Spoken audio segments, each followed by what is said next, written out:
અને આ ઘરડાઓને સાચવે. અમારા જેવા જુવાનિયા કેટલાક દિવસ આવાને સાચવે. અમારે પણ નોકરી ધંધા હોય કે નહીં. વળી ઘરડાને બીજું કામ કરશું. આખો દિવસ ધંધા કર્યા કરે. ઘરવાળાને પણ તકલીફ પડે. એના કરતા ઘરના ઘરમાં બધા ઘરડા ભેગા મળીને ગપ્પા માર્યા કરે ને મજા કરે.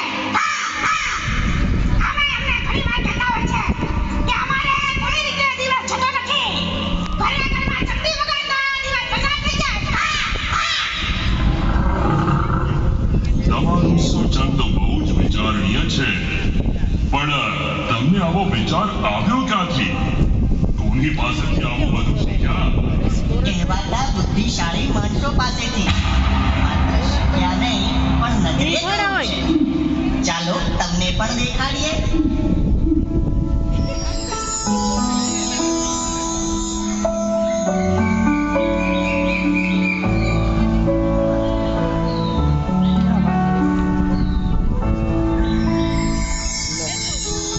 અરે મોન્ટુ દીકરા, અરે દીકરા હજુ સૂતો છે? ચાલો ચાલો ચાલો ઉઠો જોઈએ. દાદા સુવા દો ને. અરે આમ જો તો ખરો મારા લાલ, 8 વાગવા આવ્યા. પશુ પંખી બધા જ જાગીને કેવા કિલકારીઓ કરે છે. હા, એ પશુ પંખી છે, હું પશુ પંખી નથી. સુવા દો ને દાદા. અરે દીકરા, વહેલી સવારનો સમય તો સાધના માટેનો હોય છે. ભગવાનનું ભજન સ્મરણ કરવાના સમયે તું સૂતો છો? ચાલ ચાલ ચાલ ઉઠ જોઈએ, મંદિરે જવાનું મોડું થઈ જશે. મેં તમને કીધું ને મને સુવા દો. મારે મંદિરે નથી આવવું. અરે બેટા, પણ હજુ કેટલું સૂવું છે તારે? શું છે બાપુજી? જુઓ ને પપ્પા, દાદાજી મને સુવા પણ નથી દેતા. રોજ મને પરાણે મંદિરે લઈ જાય છે. શું તમે પણ બાપુજી સવારના પોરમાં છોકરાને હેરાન કરો છો? હેરાન નથી કરતો, પણ જગાડું છું દીકરા. જુઓ બાપુજી, તમારી આ જો હુકમી મારા છોકરા પર ના ચલાવશો. પણ અજય દીકરા, હું તો તારા પુત્રમાં ભારતીય સંસ્કારો રેડું છું. દિવસની શરૂઆત ભગવાનના દર્શનથી થાય તો દિવસ આખો સુધરી જાય. તમારો દિવસ સુધરતો હશે, પણ અમારો આખો દિવસ બગાડો છો તેનું શું? અમારો દિવસ જ નહીં પણ અમારી જીવનની મોજ પણ તમે બગાડી નાખો છો. મેં તમારી મોજ બગાડી નાખી? અરે દીકરા, પણ મેં એવું તો શું કર્યું એ તો જણાવ. આ જોયે, વહેલી સવારમાં માન ઘાટી નીંદર આવી હોય ત્યાં 5 વાગ્યામાં તંદૂરી લઈને વગાડવા માંડો છો. ઘરમાં કોઈ પણ મોજ શોખની વસ્તુ લાવીએ તો વાપરવા દેતા નથી. આમ રહેવું ને તેમ રહેવું, આ કરવું ને આ ના કરવું. મારી પત્ની ને અમે આખું ઘર તમારી આ રોજની ટકટકથી કંટાળી ગયું છે ને પાછા પૂછે છે કે મેં શું મોજ બગાડી? પણ બેટા, ધર્મ નિયમ તો માણસનું જીવન 100 ટચના સોના જેવું બનાવે છે. આ તો આપણા ખાનદાનના સંસ્કાર કહેવાય બેટા. મૂળો મૂકો તમારા સંસ્કારમાં. શું કમાણા આ સંસ્કારોથી? હે, એક સારું મકાન પણ બનાવી શક્યા મારા માટે? હવે તો હદ થાય છે. ના ના, મારા ઘરમાં આ બધું નહીં ચાલે. હવે તો મારે આ ટકટકનો ફેસલો કરવો જ પડશે. અને આ જુઓ, હું 4-5 દિવસ પહેલા જ વૃદ્ધાશ્રમના સંચાલકને મળીને આવ્યો છું. શું વૃદ્ધાશ્રમમાં ડોનેશન કરવાનો વિચાર છે? આ ડોનેશન કરવું છે, પણ રૂપિયાનું નહીં, તમારું ડોનેશન કરવું છે.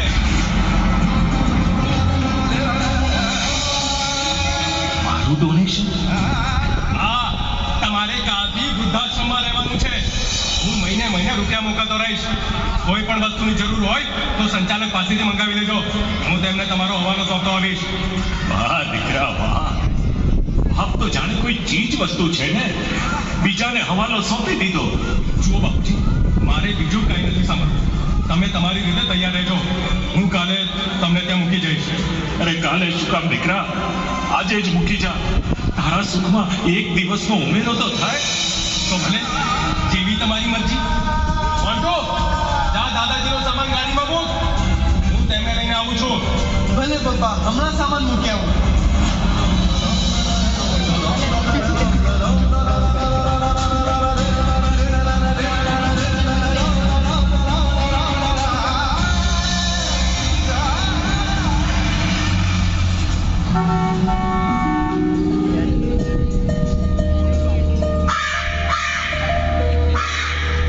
જોયું છે રાજા?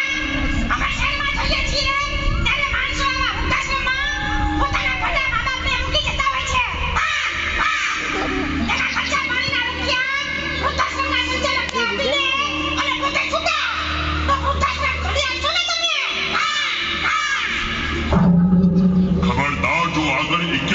બોલ્યા છોટો?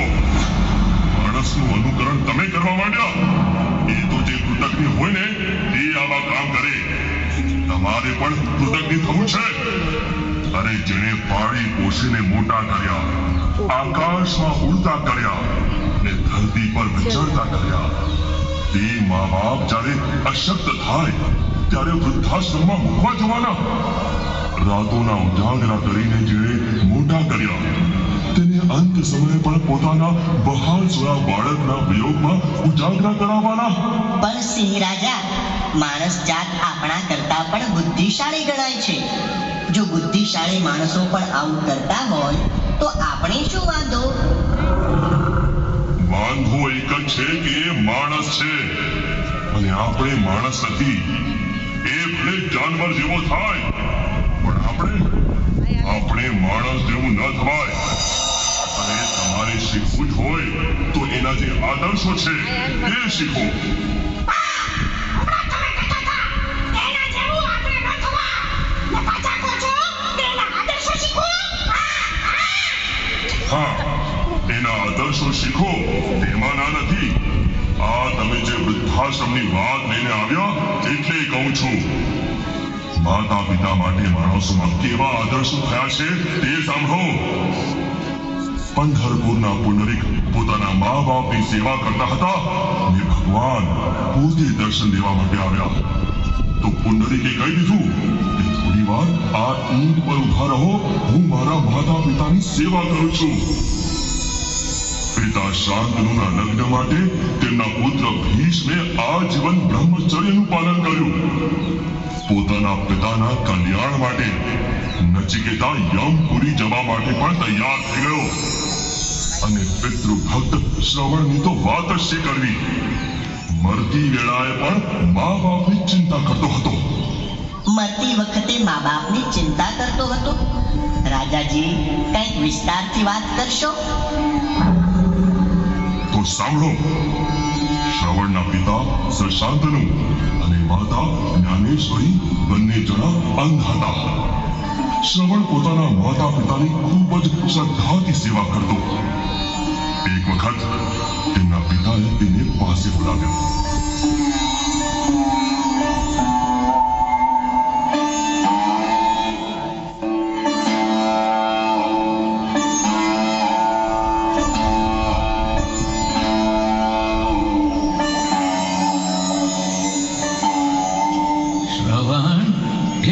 શ્રવણ. હા બોલો પિતાજી. બેટા, માણસે જીવનમાં એકવાર કોઈ પણ તીર્થની યાત્રા કરવી જોઈએ. પણ અમારા દુર્ભાગ્ય કે અમે કોઈ તીર્થની યાત્રા નથી કરી શકતા. પિતાજી, આપ ચિંતા ના કરો, હું તમને યાત્રા કરાવીશ. પણ દીકરા, અમે અંધ અને વળી પાછા વૃદ્ધ છીએ, કેવી રીતે ચાલી શકીએ? હું આપને કાવડમાં બેસાડી મારા ખભા ઉપર ઉપાડી આપને આખા ભારતના તીર્થોની યાત્રા કરાવીશ. દીકરા, મા બાપે પોતાના દીકરાને લાડ કોડથી ઉછેરવો જોઈએ અને બધી જ ઈચ્છાઓ પૂરી કરવી જોઈએ. પણ ભાગ્ય એવા અમે તને કંઈ ન દઈ શક્યા.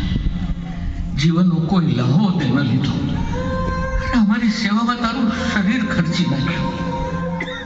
આગલા જન્મે અમે જરૂર કઈ પુણ્ય કર્યા હશે કે તારા જેવો દીકરો મળ્યો. ભગવાન બધાને તારા જેવો દીકરો આપે. બેટા, એક પિતા હોવા છતાં હું તને કાપી ન આપી શક્યો. પિતાજી, એવું ના બોલો. મને જન્મ તો તમે આપ્યો છે ને. દરેક મા બાપ પોતાના સંતાન પાસેથી એ પ્રેમની ઈચ્છા રાખે છે. તે તો 100 જન્મોનો પ્રેમ અમને આપી દીધો બેટા. 100 જન્મોનો પ્રેમ આપી દીધો છે. પિતાજી, હું તો ભગવાન પાસે એક જ પ્રાર્થના કરું છું કે મને જન્મો જન્મ આપનો જ દીકરો બનાવે અને જીવનભર આપની સેવા કરું તેવી બુદ્ધિ અને શક્તિ આપે. તો પિતાજી, હું કાવડ તૈયાર કરું ત્યાં સુધીમાં તમે પણ તૈયાર થઈ જાઓ. ચાલો, અંદર ચાલો.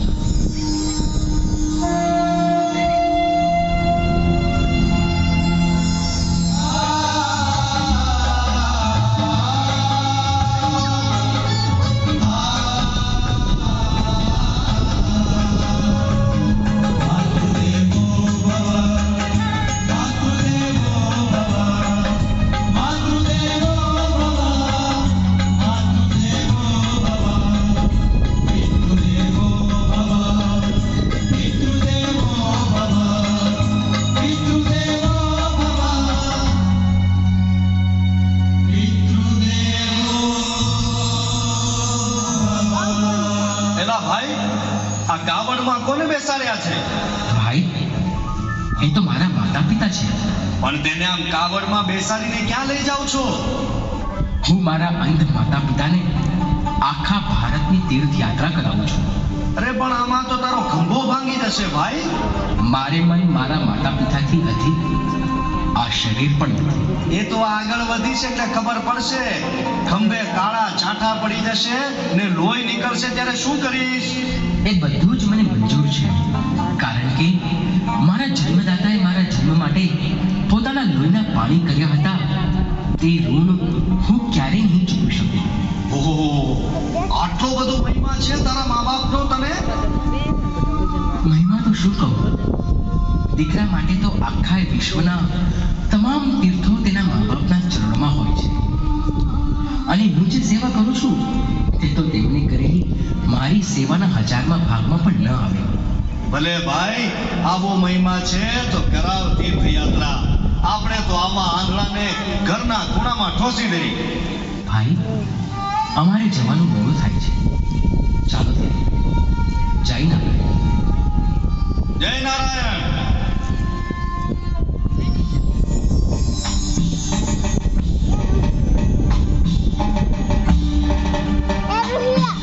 Ay, mucho pondré.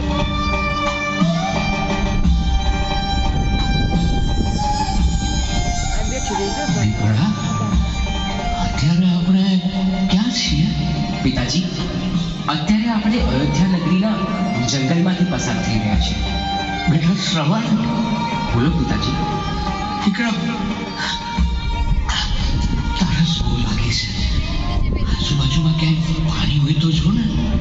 ભલે પિતાજી, હું હમણાં જ પાણી લઈ આવું.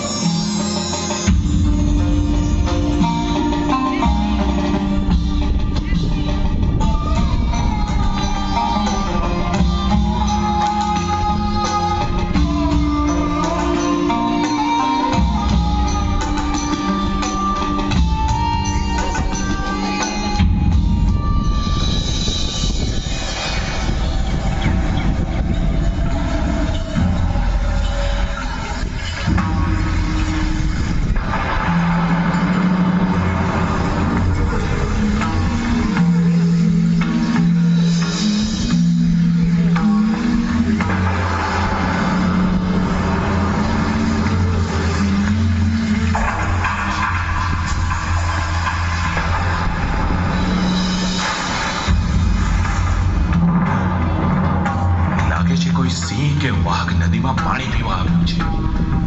આ શબ્દવેદી બાણ છોડી અને ઠેકાણે પાડી દો.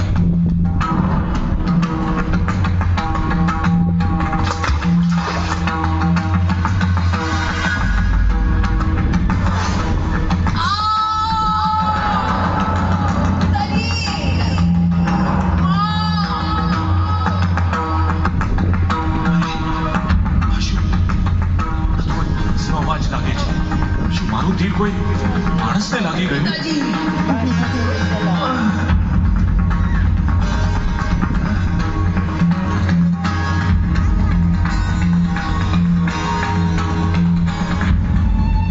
હે ભગવાન, મેં આ શું કર્યું? એક નિર્દોષ બાળકને તીરથી વિંધી નાખ્યો. હે રાજન,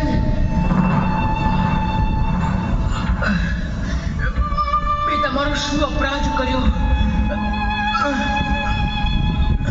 મને કેમ માર્યો?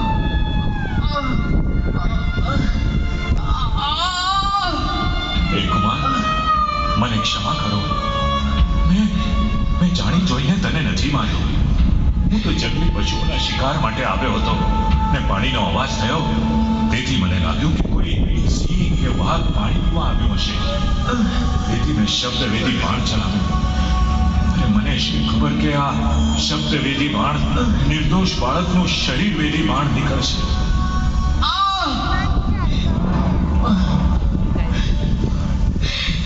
રાજન, હવે મારા જીવનની કોઈ આશા નથી. પણ એક વાતનો વસવસો રહી જાય છે કે હું મારા માતા પિતાને ભારતના બધા તીર્થોની યાત્રા ન કરાવી શક્યો. બેટા, હું તને વચન આપું છું, તારા માતા પિતાને હું તીર્થયાત્રા કરાવીશ. રાજન, વિધાતાનો લેખ મિથ્યા તો ન થાય.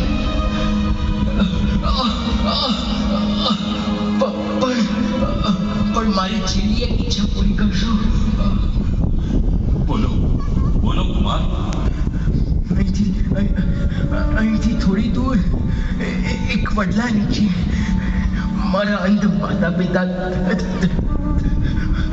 તરસ્યા બેઠા છે. મારી વાટ જોતા હશે. મને મૃત્યુની બીક નથી, પણ મારા મા બાપ તરસ્યા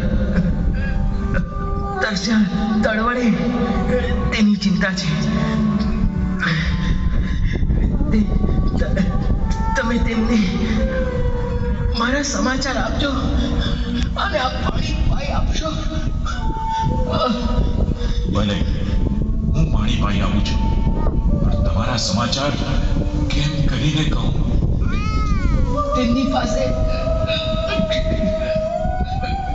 ક્ષમા માંગજો અને કહેજો કે મારાથી ભૂલ થઈ ગઈ છે. તેઓ જરૂર તમને ક્ષમા આપશે. માટે જલ્દી જાઓ અને આ પાણી તેમને પાયો. મારા તેમને છેલ્લા નમસ્કાર કહેજો. રાજન, હવે મને ટેકો દઈ કોઈ વૃક્ષ નીચે લઈ જાઓ. ભલે કુમાર, જેવી તમારી મરજી. ચાલો, હું તમને પેલા વૃક્ષ નીચે લઈ જાઉં.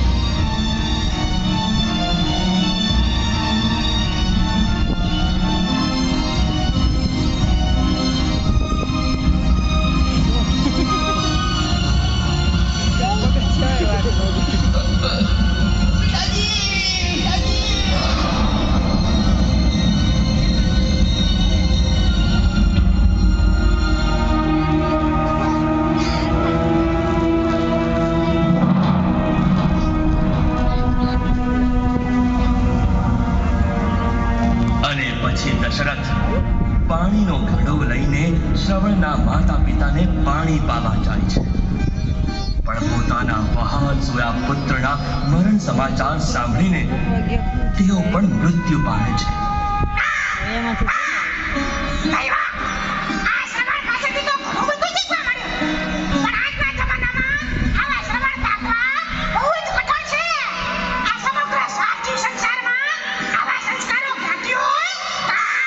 તમે જેવા સમજો છો તેવો સાવ નાખી દીધા જેવો સંસાર નથી. આજે પણ એવી જગ્યાઓ છે કે જ્યાં માતા પિતાની સેવા કરવાના સંસ્કારો અપાય છે. ક્યાં? શ્રી સ્વામિનારાયણ ગુરુકુલમાં, રાજકોટ ગુરુકુલ અને તેની શાખામાં